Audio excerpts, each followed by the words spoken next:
በስመ አብ ወወልድ ወመንፈስ ቅዱስ አሐዱ አምላክ አሜን። ወንጌል ማቴዎስ ምዕራፍ 20 መንግሥተ ሰማያት ነተኸልቲ ወይኑ ሰብ ውዕለት ክሰማማዕ አንጊሁ ዝወፀ በዓል ቤት ትመስል። ምስቶም ሰብ ውዕለት ንመዓልቲ 1 ዲናር ምስ ተሰማምዐ ናብ ኣተኸልቲ ወይኑ ሰደዶም።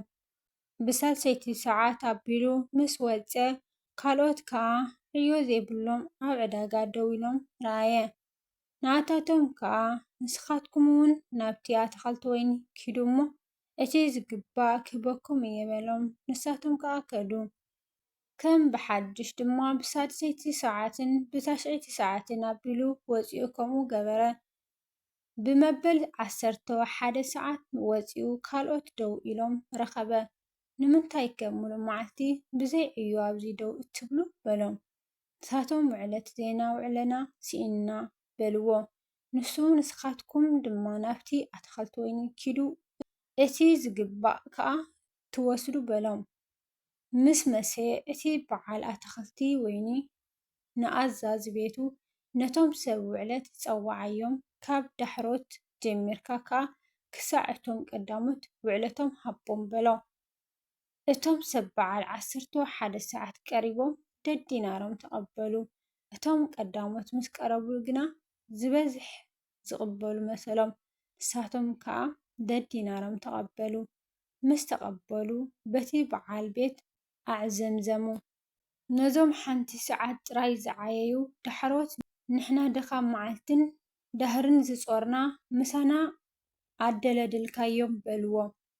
ንሱ ከዓ መለሰ ንሓደ ካባታቶም በሎም ዓርከይ ኣይዓመፅኩኻን ብ1 ዲናር ዶ ኣይተስማዕማዕኻን?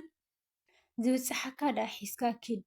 ነዚ ዳሕራይ ድማ ክንድቲ ናትካ ክህቦ ፍቓደይ እዩ። ወይስ በቲ ገንዘበይ ዝደለኽዎ ክገብር ዶ ኣይተፈቐደለይን እዩ? ወይስ ኣነ ሕያዋይ ብምዃነይ ዶ ዓይንኻ ቀና እያ? ፅዋዓትሲ ብዙሓት እዮም፣ ሕሩያት ግና ሒደት እዮም እሞ ከምኡ እቶም ዳሕሮት ቀዳሞት ክኾኑ እቶም ቀዳሞት ከዓ ዳሕሮት ክኾኑ እዮም። ኢየሱስ ክርስቶስ ናብ ኢየሩሳሌም ክድይብ ከሎ ነቶም 12 ደቀ መዛሙርቲ ንበይኖም ናብ መገዲ ወሰዶም። በሎም ድማ እንሆ ናብ ኢየሩሳሌም ንድይብ ኣሎና፣ ወዲ ሰብ ከዓ ንሊቃውንቲ ካህናትን ንፀሓፍትን ኣሕሊፎም ክህብዎ ሞት እውን ክፍረደሉ እዩ። ክላገፅሉን ክገርፍዎን ክሰቕልዎን ንኣሕዛብ ኣሕሊፎም ክህብዎን እዮም። ብሳልሰይቲ መዓልቲ እውን ክትንስእ እዩ። ሽዑ ኣደ ደቂ ዘብድዮስ ምስ ደቃ መፀት። ተደፊኣ ድማ ካብኡ ገለ ለመነት። ንሱ ከዓ እንታይ ትደሊ በላ። እሳ እዞም 2 ደቀይ ኣብታ መንግስትኻ ሓደ ብየማንካ ሓደ ብፀጋምካ ክቕመጡ በል በለቶ። ኢየሱስ ክርስቶስ ግና መሊሱ እትልምንዎ ኣይትፈልጡን። እታ ኣነ ዝሰትያ ፀዋእ ክትሰትይ ኸ ትኽእሉ ዶ? ፀዋኤሲ ክትሰትዩ ኢኹም። ኣብ የማን ፀጋመይ ምቕማጥ ግና ነቶም ኣቦይ ዘዳለወሎም እዩ እምበር ኣነ ኣይኮንኩን ዝህቦ በሎም። እቶም 10 እዚ ሰሚዖም በቶም 2 ኣሕዋት ተናደዱ። ኢየሱስ ክርስቶስ ከዓ ፀዊዑ በሎም ንኣሕዛብ ሸየምቶም ከም ዝገዝእዎም ዓበይቶም ድማ ከም ዘምልኽዎም ትፈልጡ ኢኹም፣ ኣቦታቶም ግና ከምዚ ኣይኮኑን። እቲ ካባኻትኩም ዓብይ ምዃን ዝደልስ ግዙእኹም ደኣ ይኹን። እቲ ካብኻትኩም ምርኡይ ክኸውን ዝደሊ ከዓ ባርያኹም ይኹን። ወዲ ሰብ ድማ ከገልግልን ህይወቱ ምእንቲ ብዙሓት ደጃ ከሕልፍን እምበር ከገልግልዎ ኢሉ ኣይመፀን። ካብ ኢያሪኮ ክወፁ ከለዉ ብዙሓት ህዝቢ ሰዓብዎ። እንሆ ድማ 2 ዕውራት ኣብ ወሰን መገዲ ተቐሚጦም ነበሩ። ኢየሱስ ክርስቶስ ይሓልፍ ከም ዘሎ ምስ ሰምዑ ጎይታይ ወዲ ዳዊት መሓረና እናበሉ ጨርሑ። እቶም ህዝቢ ግና ስቕ በሉ ኢሎም ገንሕዎም። ንሳቶም ከዓ ጎይታይ ወዲ ዳዊት መሓረና ኢሎም ከዓ ኣዝዮም ጨርሑ። ኢየሱስ ክርስቶስ ከዓ ደው ኢሉ ፀዊዑ እንታይ ክገብረልኩም ትደልዩ ኣለኹም በሎም። ንሳቶም ከዓ ኣዒንትና ክኸፈታ በልዎ። ኢየሱስ ክርስቶስ ደንጊጹሎም ኣዒንቶም ተንኰየ። ብኡ ከዓ ረኣዩ፣ ሰዓብዎ ድማ። ምዕራፍ 21 ናብ ኢየሩሳሌም ምስ ቀረቡ እሞ ኣብ ጥቓ ደብረ ዘይት ናብ ዘላ ቤተ ፋጌ ምስ መጹ ሽዑ ኢየሱስ ክርስቶስ ካብ ደቀ መዛሙርቱ ክልተ ለኣኸ። በሎም ከዓ ኣብ ቅድሚኹም ናብ ዘላ ዓዲ ኪዱ ብኡኡ እስርቲ ኣድጊ ዒልኣ ድማ ምስኣ ክትረኽቡ ኢኹም ፈቲሕኩም ከዓ ኣምጽኡለይ። ሓደ እኳ ገለ እንተበለኩም ጎይታ ይደልዮም ኣሎ በልዎ። ብኡኡ ድማ ክሰዶም እዩ። እቲ ብነቢይ ንጓል ጽዮን እንሆ ንጉስኪ ለዋህ ኣብ ዒሎ ኣድጊ ጽዕነትን ተወጢሑ ናባኺ ይመጽእ ኣሎ በልዋ ዝብል ክፍጸም እዚ ኩሉ ኾነ። ደቀ መዛሙርቱ ከይዶም ከምቲ ኢየሱስ ክርስቶስ ዝኣዘዞም ገበሩ። ኣድግን ዒሉን ኣምጽኡሉ፣ ክዳውንቶም ድማ ቀይቂ ገበሩሎም፣ ንሱ ከዓ ተወጥሐ።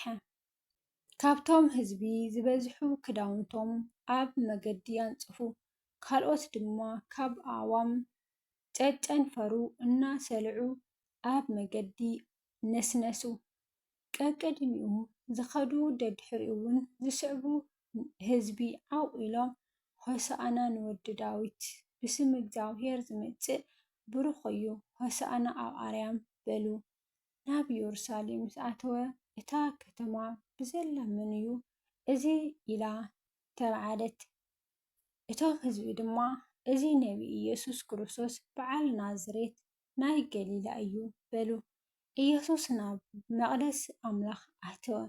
ንኹሎም ሸየጥትን ተሻየጥትን ከዓ ካብ ቤተ መቕደስ ኣውፅአ። ሰደቓ ሸረፍትን መንበር ሸየጥቲ ርግብን ደንከለ። ንሱ ከዓ ቤተይ ቤተ ጸሎት ትበሃል ጽሑፍ እዩ፣ ንስኻትኩም ግና በዓቲ ጓሓላሉ ገበርኩማ በሎም። ዕውራን ሓንካሳን ከዓ ናብ ቤተ መቕደስ ናብኡ መጹ፣ ንሱ ድማ ኣሕወዮም። ሊቃውንቲ ካህናትን ጸሓፍትን ነቲ ዝገበሮ ተኣምራት ቆልዑ እውን ኣብ ቤተ መቕደስ ዓው ኢሎም ሆሳእና ንወዲ ዳዊት ክብሉን ምስ ረኣዩ ተናደዱ እሞ ነዚኣቶም ዝብልዎስ ትሰምዑ ዶ ኣለኹም በልዎ። ኢየሱስ ክርስቶስ ከዓ እወ ካብ ኣፍ ቈልዑን ህፃናትን ምስጋና ኣዳለኻ ዝብልሲ እኳ ዶ ኣየንበብኩምን በሎም። ሓዲግዎም ናብ ወፃኢ እታ ከተማ ናብ ቢታንያ ወፀ። ኣብኣ ከዓ ሓደረ። ንጎ ናብ ከተማ ክምለስ ከሎ ድማ ጠመየ። ኣብ ጥቓ መገዲ ሓንቲ ኦም በለስ ርእዩ ናብኣ ከደ። ቆጽሊ ጥራይ እምበር ሓንቲ እኳ ኣይረኸበላን እሞ ደጊም ኣባኺ ንሓዋሩ ፍረ ኣይፍረ በላ። እታ ኦም በለስ ብኡኡ ነቐፀት። ደቀ መዛሙርቱ ርእዮም እዛ ኦም በለስ ከመይ ኢላ ሕጂ ንሕጂ ነቐፀት ኢሎም ተገረሙ። ኢየሱስ ክርስቶስ መሊሱ በሎም፣ እምነት እንተ ኣልያትኩም እሞ እንተዘይተወላወልኩም እዛ ኦም በለስ ከም ዝኾነቶ ጥራይ ኣይትገብሩን። ነዚ ከረን እኳ ተንስእ ናብ ባሕሪ ውደቕ ትብልዎ እሞ ከም ዝኸውን ኣሚንኩም ብጸሎት እትልምንዎ ኩሉ ከም እትረኽቡ ብሓቂ ብሓቂ እብለኩም ኣለኹ። ናብ ቤተ መቕደስ ኣትዩ ክምህር ከሎ ሊቃውንቲ ካህናት ዓበይቲ ህዝብን ናብኡ መጺኦም በየናይ ስልጣን እዚ ትገብር ኣለኻ? እዚ ስልጣን እዚስ መን ሃበካ በልዎ። ኢየሱስ ክርስቶስ ከዓ መሊሱ በሎም፣ ኣነ ድማ ሓንቲ ነገር ክሓተኩም፣ እዚኣ እንተ ነገርኩምኒ ኣነ ከዓ በየናይ ስልጣን እዚ ከም ዝገብር ክነግረኩም እየ። ጥምቀት ዮሃንስ ካበይ እያ? ካብ ሰማይ ዶ ወይስ ካብ ሰብ? ነንሕድሕዶም ተዘራረቡ። ካብ ሰማይ እንተበልናዮ ከመይ ደኣ ዘይተኣመንኩምዎ ክብለና እዩ። ካብ ሰብ እንተበልናዮ ግና ንዮሃንስ ኩሎም ከም ነቢይ ይቆጽርዎ ኣለዉ እሞ ንህዝቢ ንፈርሕ። ንኢየሱስ ክርስቶስ ከዓ ኣይንፈልጥን ኢሎም መለሱሉ።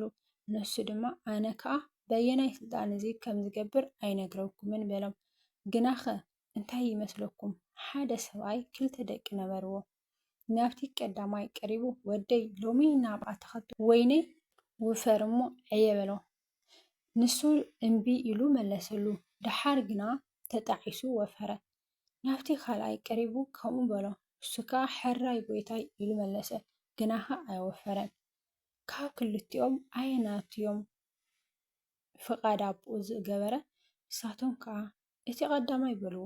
ኢየሱስ ክርስቶስ ከዓ በሎም ተገውትን ኣመናዝርን ናብታ መንግስተ ሰማያት ቅድሚኹም ከም ዝኣትዉ ብሓቂ ብሓቂ ይብለኩም ኣለኹ። ዮሃንስ ብቕኑዕ መገዲ ናብኻትኩም መፂኡ ነበረ እሞ ተገውትን ኣመናዝርን ደኣ ኣመንዎ እምበር ንስኻትኩምሲ ኣይኣመንኩምዎን። ንስኻትኩም ግና ነዚ ርኢኹም ክትኣምንዎ ድሓር እኳ ኣይተጣዓስኩምን። ካልእ ምስላስ ሰምዑ። ኣታኽልቲ ወይኒ ዝተኸለ በዓል ቤት ነበረ። ሓፁር ሓፅሮ መሐምተሊ ድማ ኳዓተሉ፣ ግንቢ እውን ሰራሓሉ። ንዓየይቲ ብመገሲ ሂብዎም ከዓ ናብ ካልእ ሃገር ገሸ። ግዜ ፍርያት ምስ በፅሐ ፍሪኡ ከምፅእሉ ባሮት ናብኡ ናብቶም ዓየይቲ ለኣኸ። እቶም ዓየይቲ ከዓ ነቶም ባሮቱ ሒዞም ንገሊኦም ወቕዕዎም፣ ንገሊኦም ቀተልዎም፣ ንገሊኦም ብእምኒ ጨፍለቕዎም። ከም ብሓዱሽ ካብቶም ቀዳሞት ዝበዝሑ ካልኦት ባሮት ለኣኸ። ናታቶም ድማ ከምኡ ገበርዎም። መወዳእትኡ ንወደይሲ ይሓፍርዎ ግዲ ይኾኑ ኢሉ ወዱ ለኣኸ። እቶም ዓየይቲ ነቲ ወዱ ምስ ረኣይዎ ነንሕድሕዶም እዚ እቲ ወራሲ እዩ፣ ንዑ ንቕተሎ እሞ ርስቱ ንሓዝ ተባሃሉ።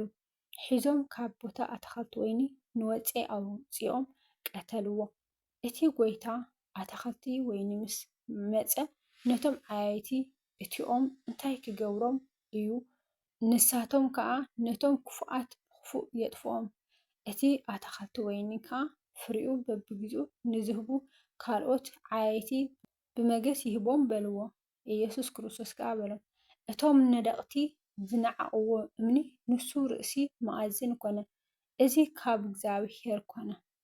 ኣብ ኣዒንትና እውን ግሩም እዩ ዝብል ፅሑፋት ዶ ከቶ ኣየንበብኩምን?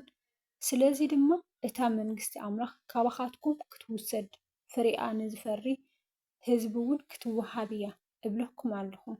ኣብቲ እምኒ እቲ ዝወደቐ ይስበር፣ እቲ እምኒ እቲ ዝወደቆ ድማ ይጭፍለቕ።